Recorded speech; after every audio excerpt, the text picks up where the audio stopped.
Ascension News, creating holy angelic ritual space.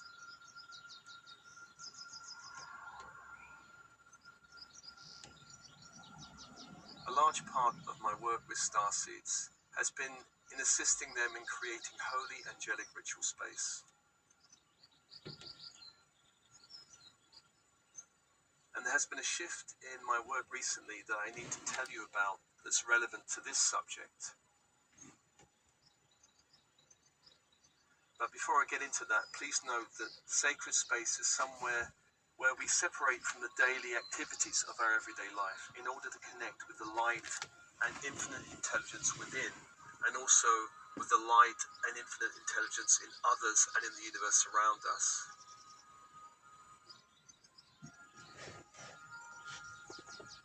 We can find sacred space by visiting certain spaces in the world, such as magical spaces or holy spaces such as Mount Shasta in the US or Avebury in the UK. There are many holy and magical places that can be found all over the world that hold a special energy that can assist us in meditation and in achieving a certain state of consciousness.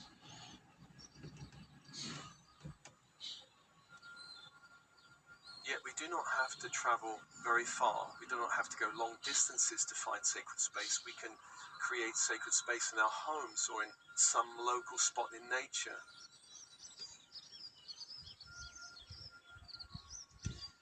If you're creating a sacred space in your home, then this will be a space that's dedicated to silence and meditation.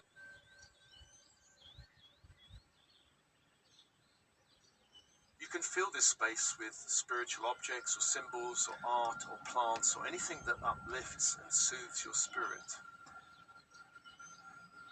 You can even create a sacred altar in this space where you can burn incense or perhaps light a candle. The most important thing about this space is that you imbue it with your energy while in meditation.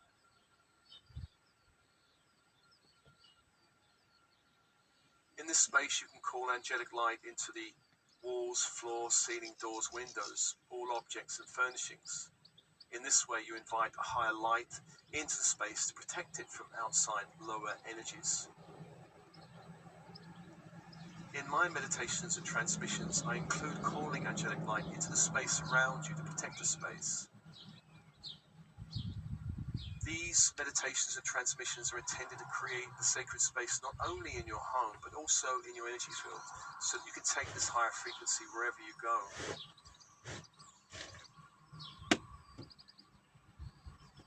In each meditation and transmission, sacred space is created by calling your team in spirit. And this team is comprised of your higher self, which also could be called your superconscious self.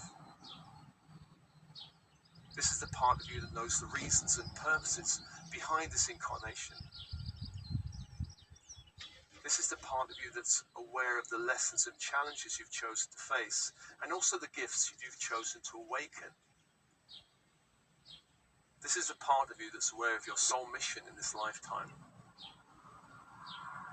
This part of you is available to guide you. This can only happen to the degree that you engage in some form of meaningful spiritual practice.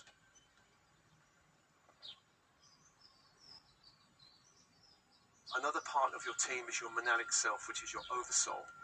And this is really the highest aspect of your being. And you can understand this as a drop in the ocean of the all that is, of God, Goddess, all that is. Your journey is to reconnect with this aspect, and your higher self is there to help you in this reconnection. Your higher self could be called in this regard the rainbow bridge that leads to your oversoul.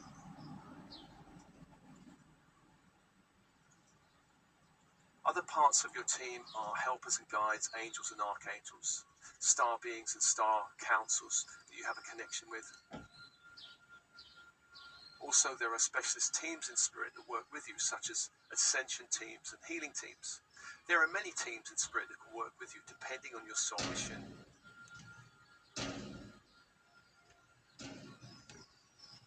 Each meditation and transmission creates sacred space by calling 6 archangels. First are the 4 archangels of the horizontal plane. Each archangel is summoned using a visual cue, which is a dedicated symbol connected to their archangel. This symbol, when focused upon, sends a message to your unconscious mind to do something. In this case, call the angel and the angel's energy to you.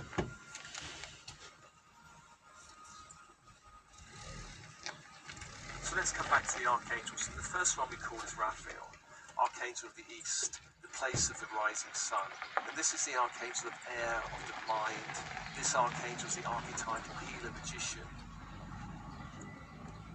Now, in every transmission so far, I've used the symbol of the caduceus, which is that crystal wand with two golden serpents entwined and near the top 2 golden wings.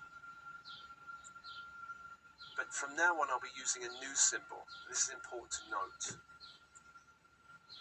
So all future meditations and transmissions will be using this new symbol.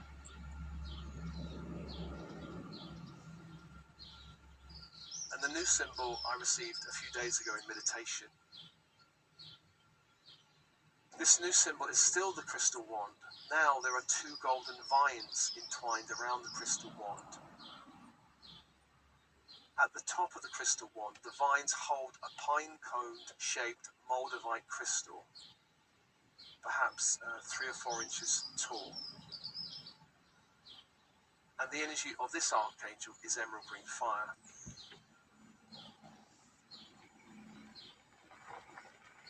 The second angel is Michael, Archangel of the South, and this is the Archangel of Fire, Archangel of the Will.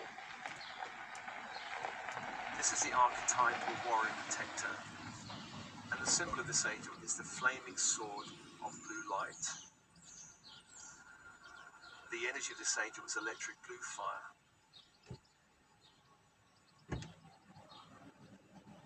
The third angel is Gabriel, Archangel of the West. And this is the angel of water. This angel works with the dream time and the emotions. This is the archetypal messenger angel. The symbol of this angel is a silver chalice or a cup, and the energy of this angel is diamond white fire. The fourth angel completing the circle of the horizontal plane is Uriel, Archangel of the North. And this is the Archangel of Earth. And this angel works with the various structures on the Earth plane, such as the body, and more abstract structures such as business and money. The symbol of this angel is a golden pentacle, and the energy is ruby red fire.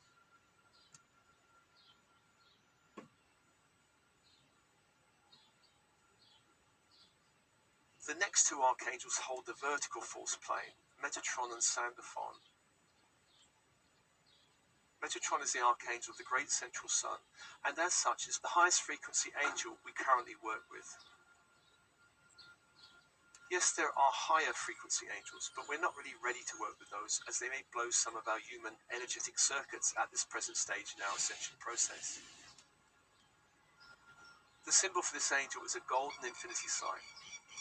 Although I do not often use symbols when calling the vertical force angels, I'm not really sure why, other than I'm told they're not really important to use at this stage. More importantly are the horizontal angelic symbols. Metatron holds the frequency of the Christ grid, or as some call it, the Ascension grid. This grid is invited down in meditation into our space, coming down through the stargate of our sun. This grid is invited down to the heart chakra usually. Sandaphon is the archangel holding the diamond white crystalline grid of the earth below. And this is the new grid that's replacing the old karmic grid of the earth. This grid is invited up in meditation to ground all of our energies in our field down to the earth.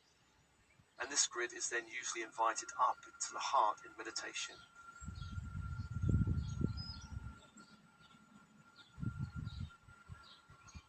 These 6 archangels, plus your team in spirit, are the essential guides and helpers in this ascension process. Now, you may feel a special connection with 1 or 2 of these angels, and that's very normal.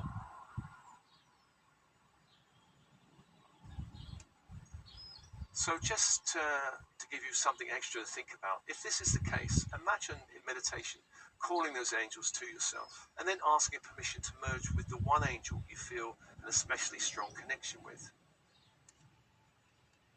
If you feel you get permission, turn your back to that angel and step back and merge with this angel's energy field and enjoy the connection. I may well offer this as a future transmission, actually.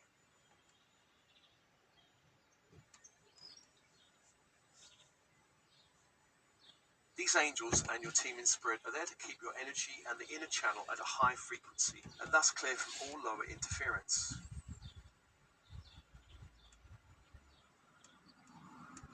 At this time of ascension, where dark and light forces are clashing, there is a lot of interference, and for this reason I have created a number of different tracks to help with all the various challenges that you will probably face.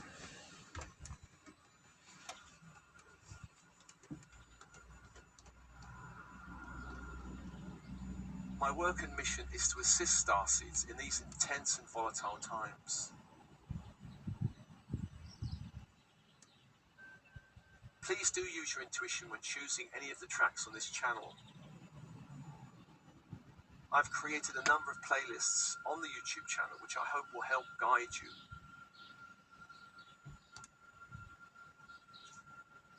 Much love. Much love.